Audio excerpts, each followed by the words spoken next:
جب بھی کبھی ایسی سچویشن لائف میں آئے اور آپ سے کوئی غلطی ہو جائے تو ہمیشہ موسیٰ علیہ السلام کو یاد کر لیجئے گا۔ ان سے تو ایک شخص قتل ہو گیا تھا تو انہوں نے فوراً کیا کیا تھا؟ ریپینٹ۔ تو آپ بھی فوراً معافی مانگ لیں، پر شرط ہے کہ آپ کو احساس ہو کہ آپ نے غلطی کی ہے۔ تو بس پھر آپ اللہ سبحانہ و تعالیٰ کو پکاریں کہ اے موسیٰ علیہ السلام کے رب، جیسے تو نے ان کو معاف کر دیا ہمیں بھی معاف کر دے۔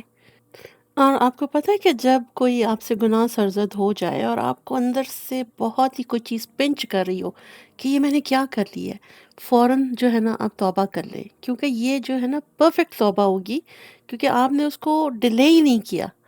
اور یہ اس بات کی گارنٹی ہے کہ آپ کے اندر کا جو انسان ہے نا یا آپ کا ضمیر ہے وہ زندہ ہے۔ میں آپ کو ایک مثال دیتی ہوں، ہمارے ہاں کامن ہے کہ جب دوست آپس میں ایک دوسرے سے بات کر رہے ہوتے ہیں تو ایک گالی دے کے بات کرتے ہیں۔ اچھا، اب سب کو پتہ ہے کہ یہ جو گالی دینا ہے یہ ایک گناہ ہے، ٹھیک ہے؟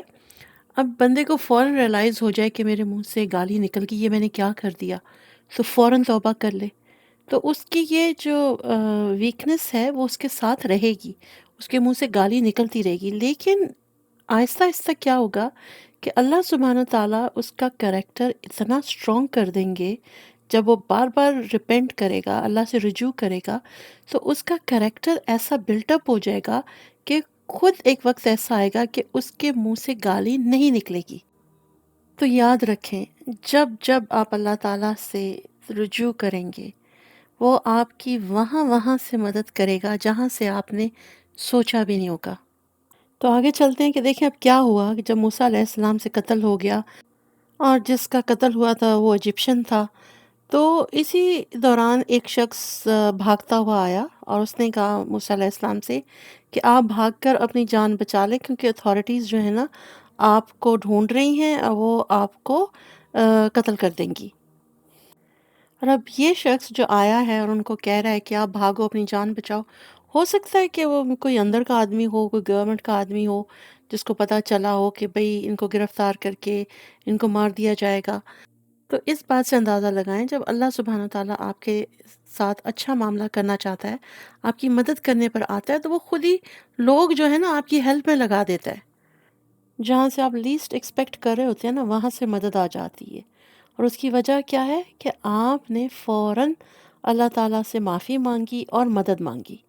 تو یہاں پر ہم لیسن کیا لرن کریں کہ آپ نے بار بار اللہ تعالیٰ کی طرف پلٹنا ہے کہ یار اب غلطی ہو گئی، پلیز گائیڈ می، مجھے معاف کر دے، میں دوبارہ نہیں کروں گا، مجھے میرے نفس پہ قابو دے دے۔ تو اس طرح آپ دعائیں کریں اللہ سبحانہ تعالیٰ سے۔ اور میں نے پہلے بھی پچھلے کسی لیسن میں آپ کو کہا تھا نا کہ مومن کا ہتھیار کیا ہے؟ دعا۔ تو آپ اپنی دعاؤں پہ فوکس کریں، اور اس رمضان میں جتنی دعائیں میں نے آپ کے ساتھ شیئر کی ہیں پلیز ان کو یاد کر لیں، تاکہ آپ اچھی طرح نا ہتھیاروں سے لیس رہیں ہر وقت۔ کوئی سچویشن آ گئی، آپ نے فوراً دعا آپ کو یاد ہوگی، آپ نے وہ جو ہے نا پڑھنی شروع کر دی۔ اور جب بھی آپ توبہ کریں نا تو پلیز سنسیریٹی پہ خاص نظر رکھیں۔ اپنے نوئنگلی جو گناہ آپ نے جان بوجھ کے کیے یا انجانے میں کیے، کچھ آپ نے اوپنلی کیے، کچھ آپ نے بند دروازوں کے پیچھے کیے، تو آپ کو بہتر پتہ ہے کہ گناہ کون سے آپ سے سرزد ہو رہے ہیں۔ تو جب آپ نے معافی مانگنی ہے اور آپ کے دل میں یہ انٹینشن ہو کہ آپ نے وہ دوبارہ کام نہیں کرنا، سنسیئر ہوں، تو یہ موسیٰ علیہ السلام کی جو دعا ہے اس کو آپ پڑھیں اور پڑھتے رہیں اس کو، اور ساتھ ساتھ دل میں اللہ سبحانہ تعالیٰ سے معافی مانگتے رہیں۔ تو اب کیا ہوا، وہ جس شخص نے آ کے موسیٰ علیہ السلام سے کہا کہ آپ بھاگ کر اپنی جان بچائیں، کہ آپ کے تو یہاں پہ گواہ بھی موجود ہیں، کسی نے بتا دیا ہے کہ آپ نے قتل کیا ہے، تو اب آپ یہاں سے نکلیں۔ تو موسیٰ علیہ السلام نے اس شخص کی ایڈوائس لی اور یہ وہاں سے بھاگ گئے، اپنا جو پیلس وغیرہ سب چھوڑ کے یہ کہاں پہنچے؟ مدین میں۔ اب تھوڑی دیر کو امیجن کریں کہ انہوں نے اتنی کوئی کمفرٹیبل لائف گزاری تھی محل کے اندر، فل آف لگژریز، رائٹ؟ اب وہ کہاں سے گزر رہے ہیں؟ ایک ڈیزرٹ کے بیچ میں سے گزر رہے ہیں، کھانے کو کچھ نہیں ہے، پیاس لگ رہی ہے، سر پہ سورج ہے، تو ان کے دل پر کیا گزر رہی ہوگی اس وقت؟ تو بہرحال یہ ایک جگہ پر پہنچے اور وہاں پر انہوں نے دیکھا یہ کچھ چروائے تھے اپنے بال مویشی کے ساتھ، اور وہیں پر دو انہوں نے لڑکیاں دیکھیں کہ وہ بھی اپنے جانوروں کو لک آفٹر کر رہی تھیں، لیکن جب پانی کی باری آتی تھی تو وہ ویٹ کرتی تھیں کہ پہلے جو مرد ہیں وہ پانی اپنے جانوروں کو پلا دیں یا وہاں سے پانی اپنے لیے لے لیں، تو وہ ویٹ کرتی تھیں، اور وہ یہ کام اس لیے کر رہی تھیں کہ شاید ان کے فائنینشیل حالات ایسے نہیں تھے کہ وہ کوئی اجرت پر کوئی چرواہا اپنے جانوروں کے لیے رکھ سکتی، تو وہ دونوں بہنیں یہ کام خود کر رہی تھیں، اور ان کے والد جو تھے وہ کافی بوڑھے تھے۔ تو جب موسیٰ علیہ السلام نے یہ سب دیکھا تو انہوں نے نا سوچا کہ میں ان کی ہیلپ کر دوں، انہوں نے والنٹیئر کیا، ان ریٹرن کچھ نہیں وہ چاہتے تھے، تو بہرحال انہوں نے سوچا کہ میں ان لڑکیوں کی مدد کر دیتا ہوں۔ تو اس سے آپ اندازہ کریں کہ جو مسلمان ہوتا ہے نا وہ ہمیشہ جنرس ہوتا ہے، وہ جیلس نہیں ہوتا، ٹھیک ہے؟ تو ان کی اندر جنروسٹی تھی، تو یہ ان لڑکیوں کی مدد کرنے کے لیے تیار ہو گئے تھے۔ اس سے آپ ان کی پرسنالٹی کا اندازہ لگائیں کہ وہ اتنا بڑا ڈیزرٹ جو ہے وہ عبور کر کے آئے ہیں، ٹھیک ہے؟ کھانے کے پاس ان کے پاس کچھ نہیں ہے، پتہ نہیں پاؤں میں جوتے بھی تھے، کچھ بھی نہیں تھا، پھر بھی ان کی آپ جنروسٹی دیکھیں کہ اپنی فکر چھوڑ کے وہ ان لڑکیوں کی ہیلپ کرنے کو تیار ہو گئے، ان اے وے کہ یہ وہ صدقہ ہی کر رہے تھے نا کہ کسی کی ہیلپ کرنا، اور وہ صدقہ کر بھی کیا رہے ہیں اپنے آپ کا، ان کے پاس تو کچھ تھا ہی نہیں نا دینے کو، وہ تو اپنی سروسز آفر کر رہے ہیں صدقے میں۔ تو اس سے ایک اور چیز ہم یہ سیکھتے ہیں کہ بعض دفعہ ہم لوگ یہی سمجھتے ہیں کہ اگر ہم نے کوئی پیسے کا صدقہ دے دیا تو وہی صدقہ ہے، ایسا نہیں ہے۔ اگر آپ نے کسی کی مدد کی، کسی کو رستہ بتا دیا، کسی کو گائیڈ کر دیا، کسی کے پاس کسی چیز کا علم نہیں ہے، آپ نے وہ دے دیا، تو یہ سب صدقات میں آتا ہے۔ تو پھر موسیٰ علیہ السلام نے کیا کیا کہ ان لڑکیوں سے وہ جانور لے کے وہ ان کو چرانے لے گئے۔ جب جانوروں کا پیٹ وغیرہ بھر گیا تو وہ ان کو واپس لے آئے اور ان لڑکیوں کے حوالے کر دیا، اور کوئی ان کی آپس میں بات چیت نہیں ہوئی، ٹھیک ہے؟ پھر انہوں نے کیا کیا کہ ایک درخت کے نیچے، اس کی چھاؤں کے نیچے بیٹھے، اور یہ خوبصورت دعا جو میں نے آج آپ کے ساتھ شیئر کی ہے، یہ انہوں نے وہاں پر بیٹھ کر اللہ سبحانہ تعالیٰ سے کی تھی۔ آپ ایک لمحے کو ان کی سچویشن کے بارے میں تو سوچیں نا، کھانا نہیں ہے، پانی نہیں ہے، کوئی پیسہ نہیں ہے، کوئی گھر نہیں ہے، ان کی کیا سچویشن تھی اس وقت؟ اور امیجن کریں کہ ایسے حالات میں اگر میں یا آپ ہوں اور ہم دیکھیں کسی کو ہماری مدد کی ضرورت ہے، تو ہم تو بیٹھ کے سوچ رہے ہوں گے بھائی ہم کیا کسی کا کریں، ہمارے تو اپنے ہی مسائل ختم نہیں ہوتے۔ اور بعض دفعہ تو ہم بادر ہی نہیں کرتے کہ لک اراؤنڈ کریں کہ ہو سکتا ہے کسی کو ہماری ضرورت ہو۔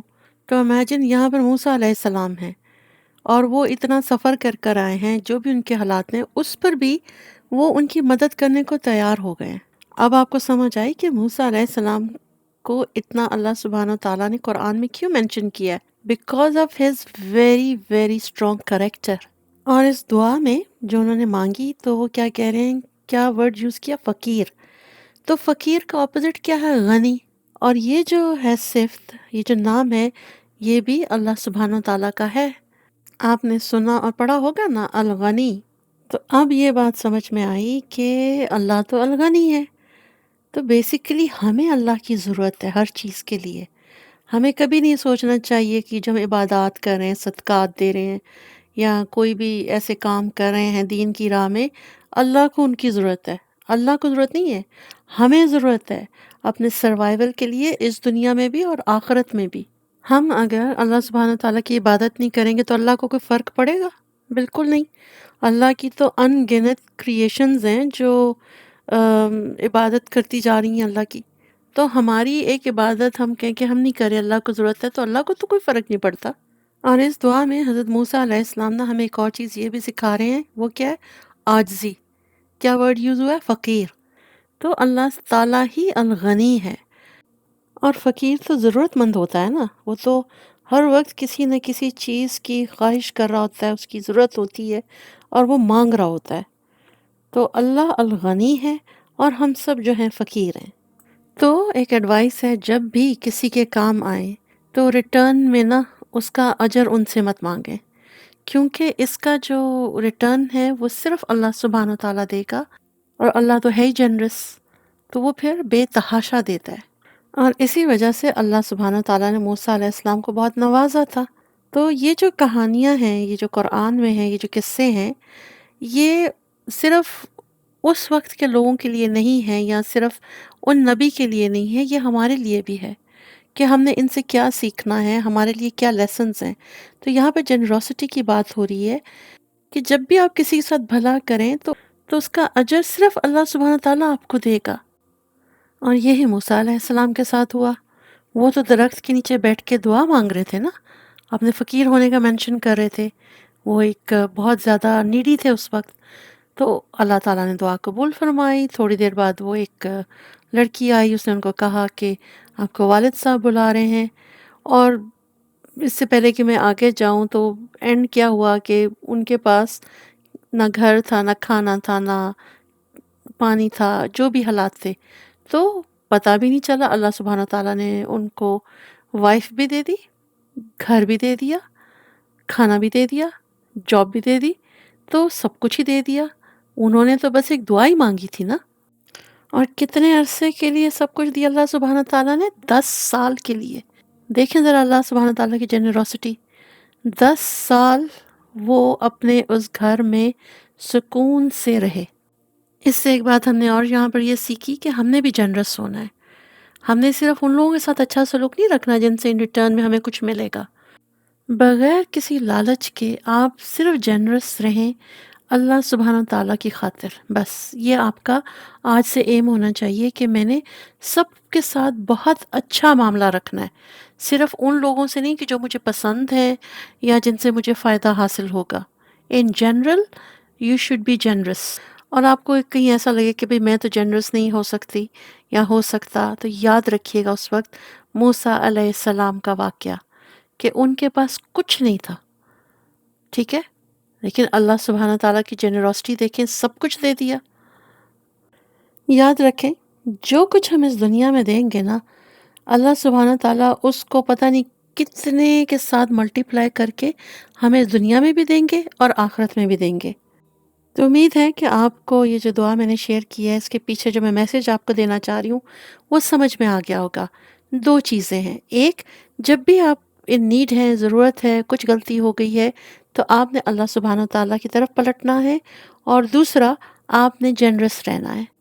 آپ کو لائف میں کوئی بھی ایشو ہے، جاب ریلیٹڈ ہو گیا، شادی کا ہو گیا، کوئی ایجوکیشن کا ہو گیا، فائنینشیل ہے، ایموشنل ہے، کچھ بھی ہے، آپ نے لوگوں کی طرف نہیں پلٹنا، آپ نے صرف اللہ تعالیٰ سے کنیکٹ کرنا ہے۔ اور ایک بات اور سیکھی کہ آپ اللہ سبحانہ تعالیٰ سے نا بات چیت کر سکتے ہیں، آپ اپنے ایموشنز شیئر کر سکتے ہیں، اپنے فیئرز، اپنی انزائٹیز، ہر چیز آپ اللہ سبحانہ تعالیٰ کے ساتھ شیئر کر سکتے ہیں، جو شاید آپ پریکٹیکلی ایون اپنے بہن بھائیوں سے بھی شیئر کرنا پسند نہ کریں کہ پلٹ کے کبھی آپ کا مذاق ہی نہ اڑانا شروع کر دیں۔ تو جو بھی آپ کے ایشوز ہیں، صرف اللہ سبحانہ تعالیٰ سے بات کریں۔ اور پتہ اس سے ہوگا کیا کہ جب بھی آپ اس طرح اللہ تعالیٰ سے باتیں کریں گے، اپنی کمزوریاں بتائیں گے اور گڑ گڑائیں گے اور روئیں گے، تو یہ کیا چیز کنفرم کرے گی؟ آپ کا اللہ سبحانہ و تعالیٰ پر توکل۔ تو بیسیکلی آپ دیکھیں یہ جو ورڈ توکل ہے نا، یہ کہیں سے نا گھوم پھر کے واپس ہماری زندگی میں آ جاتا ہے۔ اسی لیے ہر لیسن میں آپ کو بس ایک ہی بات سمجھانا چاہتی ہوں کہ آپ نے صبر سے کام لینا ہے اور توکل۔ یہ 2 چیزیں ہیں، ان کو اگر آپ اپنی زندگی میں شامل کر لینا تو جنت گارنٹیڈ ہے۔ تو چلیں آج کا لیسن یہیں پر اینڈ کرتے ہیں۔